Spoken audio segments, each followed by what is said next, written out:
Sa iban pa nga balita, pila ka mga turista mas ginpili nga magselebrar sang Pasko sa isla sang Boracay. Seguridad sa isla mas ginhugtan pa. Si Kim Salinas nakatutok live sa Boracay Island sa Malay, Aklan. Kim, kamusta dira?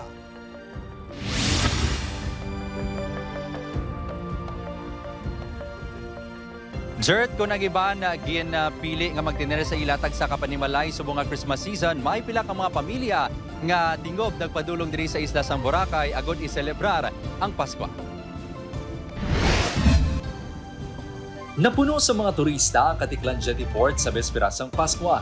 Ang pila ka mga turista ang nagpadulong sa Boracay agod mag-bonding kag mag-enjoy sa white sand beaches upon ang pamilya.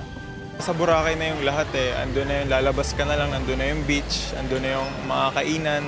Hindi mo na kailangan mapagod. Perfect siya for family kasi yun, kompleto yung pamilya, tapos yun, maganda, maraming activities na pwedeng pagpipilian. May pila nga nag-enjoy sa pag-sunbathing sa beachfront. In Germany, the weather is snow. That's why we like to go here and enjoy the sun.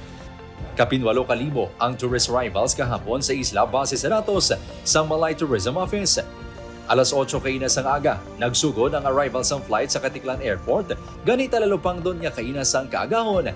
Gamay pa lang ang mga turista sa Katiklan Jetty Port.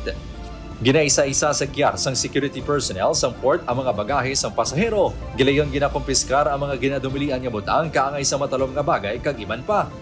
84 ka mga personnel ang gin-deploy sa kapulisan nga magatutok sa mga lugar nga ginatipunan sang turista, kaangay sang beachfront, ports kag malls.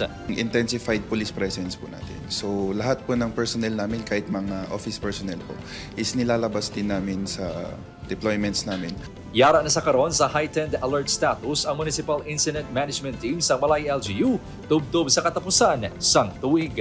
Every day po meron tayong personal at saka planning meeting, and then ni-discuss dito kung ano yung pwede pang gawin to ensure yung safety ng lahat ng tourist.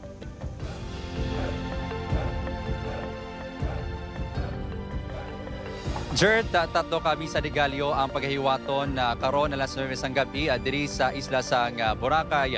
Bagay nga pagadugangan sa kapulisan sang Seaboard Patrol Unit kag SWAT ang mga simbahan agod wala na sang may ma-record nga untoward incident.